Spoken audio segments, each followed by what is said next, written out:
Good afternoon student. आज मैं आपको साइंस पढ़ाने वाली हूँ स्टैंडर्ड 5th के chapter number first. Chapter number first का नाम है who will do this. Who will do this का मतलब होता है, चैप्टर का नाम क्या है, who will do this. Who will do this का मतलब होता है यह कौन कर सकता है। तो इसमें आपको यहाँ पे एक स्टोरी दिया गया है, वो स्टोरी को आपको समझना है और ध्यान से सुनना है।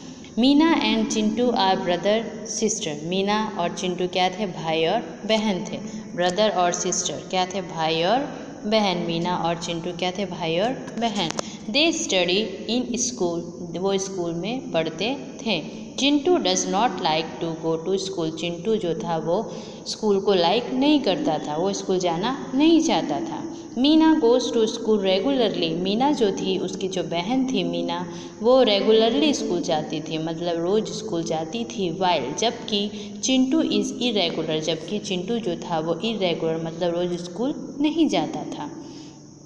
Mummy wants to educated both the childrens namely Meena and Chintu. उनकी जो मम्मी थी वो उनके एडुकेटेड मतलब उसकी शिक्षा को लेके बहुत ही चिंतित थी। किसकी, मीना एंड चिंटू की। कौन, उसकी mummy. Grandfather tell both of them a new story every day. Meena और चिंटू के जो ग्रैंडफादर थे वो रोज़ उनको स्टोरी सुनाते थे। किसके, मीना और चिंटू के grandfather. Grandmother teach them how to sing. Grandmother जो थी वो उनको टीच करती थी कि कैसे गाना गाते हैं। Chintu and Meena are dear of all in the school. Chintu और जो मीना थे वो पूरे स्कूल में सबके प्रिय थे, सबके अच्छे थे। They are friendly with all the student in the school. वो सबके साथ फ्रेंडली रहते थे अपने स्कूल में। Mom and dad are much worried. Worried means होता है मतलब चिंतित। वॉरेड मतलब चिंतित, वॉरेड मतलब होता है चिंतित, वॉरेड मतलब चिंतित होता है। मॉम एंड डैड, कौन था वॉरेड, मॉम और डैड। किसके, मीना और चिंटू के। अबाउट द चिंटू स्टडीज़, किसको लेके चिंतित थे, चिंटू के स्टडी को लेके, क्योंकि वो स्कूल नहीं जाना चाहता था और स्टडी को लाइक नहीं करता था। They keep a close watch in their going to school regularly. वो उसे रोज़ स्कूल भेजना चाहते थे। तो मैंने आपको यहाँ पे स्टोरी बता दिया कि स्टोरी में क्या बोला गया है। थिंक एंड से, अब आपको यहाँ पे सोचना है एंड आपको यहाँ पे टिक करनी है कि इस स्टोरी में क्या बोला गया है। Think and say, what would Chintu dislike going to school. क्या चिंटू डिसलाइक करता था स्कूल को। What would Chintu dislike in the school. What would Chintu dislike करता था स्कूल को। ये दो आपको ऑप्शन दिए गए हैं, उसे आपको खुद से सोचना है। मैंने आपको स्टोरी एक्सप्लेन कर दिया है, उसे आपको ड्यान से सुन के ये आपको बताना है। थिंक एंड से आपको सोचना है। अब हम दूसरे लाइन में आएंगे। प्राइमरी ड्यूटीज़, हमारी जो प्राइमरी ड्यूटीज़ है, हमारी जो प्राथमिक कर्तव्य, हमारा जो अपना काम है, उसको हम बोलेंगे प्राइमरी ड्यूटीज़, उसको बोलेंगे प्राथमिक कर्तव्य। We get many facilities where we reside और डिवेल। रिसाइड मतलब होता है जहाँ हम रहते हैं, रिसाइड मतलब होता है जहाँ हम रहते हैं, और डिवॉल मतलब होता है ध्यान देना। जहाँ हम रहते हैं वहाँ की चीज़ों पे ध्यान देना वो हमारा प्राइमरी ड्यूटीज़ है, हमारा कर्तव्य है। टू प्रिजर्व एंड मेंटेन, उसकी देखरेख करना भी हमारा कर्तव्य है। Them is our moral duty, ये हमारी रोज़ की ड्यूटी है कि जहाँ हम रहते हैं वहाँ उस चीज़ को देख रेख करना वो हमारी क्या है, primary duties. We use water and hence it is our duty to utilise it careful. हम जो वाटर यूज़ करते हैं, हैंस, इसलिए हमारी जो ड्यूटी है वो यूटिलाइज़ केयरफुली, जो हम वाटर यूज़ करते हैं उसको केयरफुली यूज़ करना चाहिए। यूटिलाइज़ मतलब होता है जो हम उपयोग करते हैं वाटर का, उसको केयरफुल मतलब ध्यान से यूज़ करना चाहिए। इट इज़ आवर ड्यूटी, ये हमारी क्या है, ड्यूटी है।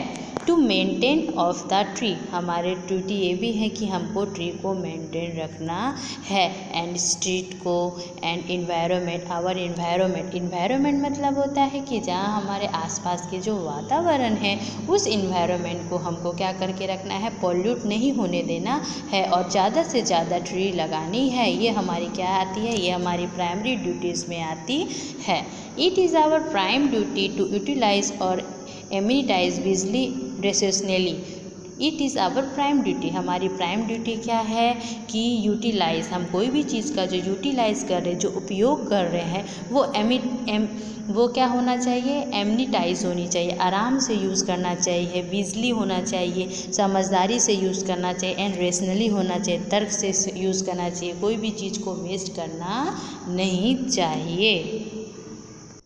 जैसा कि मैंने आपको एक्सप्लेन किया था प्राइमरी ड्यूटीज़, अब यहाँ इस पेज में आपको उस प्राइमरी ड्यूटीज़ के बारे में मैंने फिलअप किया है, वो आपको ध्यान से देखना है कि which other primary duties should be follow, कि कौन कौन सी प्राइमरी ड्यूटीज़ हमें फॉलो करनी चाहिए। तो सबसे पहले हमने यहाँ पे देखेंगे सबसे पहले हम फर्स्ट नंबर पे देखेंगे participate in your locality community, मतलब लोकल की जो कम्युनिटी है, लोकल की जितनी भी चीज़ें होती है उसमें हमें पार्टिसिपेट करना चाहिए।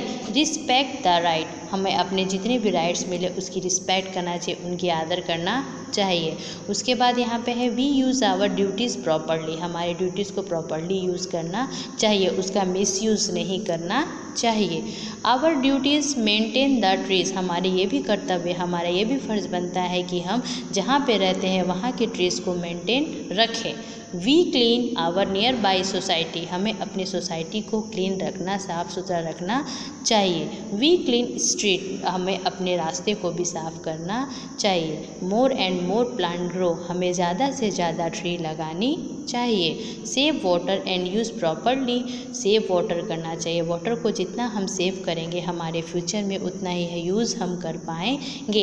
इसलिए हमारे मोरल ड्यूटी में ये भी आता है कि हम अपने वाटर को क्या कर सके, सेव कर सके और उसका यूज़ क्या करें, प्रॉपरली, मतलब अच्छे से उसका यूज़ कर सके। वी प्रिवेंट कटिंग ट्री, हमें ट्री को कट करने से बचाना चाहिए, हमें ट्री को कट करने से बचाना चाहिए। अब हम यहाँ पे देखेंगे पब्लिक प्रॉपर्टी। पहले में हम लोग देखा कि क्या प्राइमरी ड्यूटीज़, हमारी क्या प्राइमरी ड्यूटीज़ है, हमारा क्या कर्तव्य है। अब हम यहाँ पे देखेंगे पब्लिक प्रॉपर्टी। पब्लिक प्रॉपर्टी मतलब होता है जो सरकार की तरफ से बनाया जाता है, जिसको हम यूज़ कर सकते हैं, वो हमारा नहीं होता है बट हम उसको यूज़ कर सकते हैं, वो पब्लिक के लिए, पब्लिक की फैसिलिटीज़ को ध्यान में रख के ही बनाया जाता है। जैसे कि गार्डन हो गया, पार्क हो गया, वो हमारा खुद का नहीं होता है बट हम उसको यूज़ कर सकते हैं। They are many things in our village और स्ट्रीट, आप लोगों ने देखा होगा जब विलेज से जाते हो तो स्ट्रीट में, रास्ते में बहुत सारे गार्डन, पार्क, बहुत सारी चीज़ें देखे, हॉस्पिटल्स वगैरह देखे हैं, तो ये कि सब क्या है, हमारी पब्लिक प्रॉपर्टी, ये सब हमारी पब्लिक प्रॉपर्टी है। They are our facilities, there are such facilities which are not owned by any individual but are used by everyone, ये हमारी फैसिलिटीज़ के लिए होते हैं, ये हम अपने आप के लिए नहीं बल्कि सभी के लिए ये होते हैं, सब इसको यूज़ कर सकते हैं, कोई एक इंसान इसको यूज़ नहीं कर सकता है, सब इसका यूज़ कर सकते हैं, इसी को हम बोलेंगे public properties. Such properties are called public properties.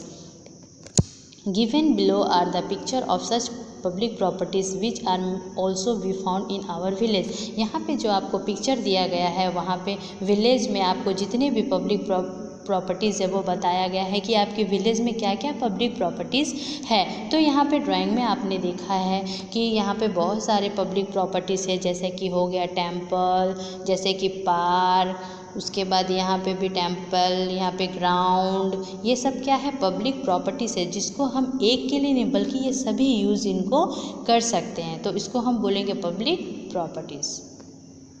आपने जो पब्लिक प्रॉपर्टीज़ पिक्चर में देखा था, अब आपको इस बॉक्स में उस पब्लिक प्रॉपर्टीज़ के नेम लिखने हैं और आपको वो नेम फिलअप करवाने हैं कि क्या क्या आपने उस पब्लिक प्रॉपर्टीज़ में देखा। काउंट वाइज आपको नाम लिखना है और इस फिलअप को, इस बॉक्स को भरना है। सबसे पहले यहाँ पे आपको देखना पड़ेगा right which are the public property. जैसा कि मैंने आपको बताया था कि पब्लिक प्रॉपर्टीज़ क्या है, जो हम सब यूज़ कर सकते हैं, कि सिर्फ हमारे लिए नहीं बल्कि सभी के लिए है।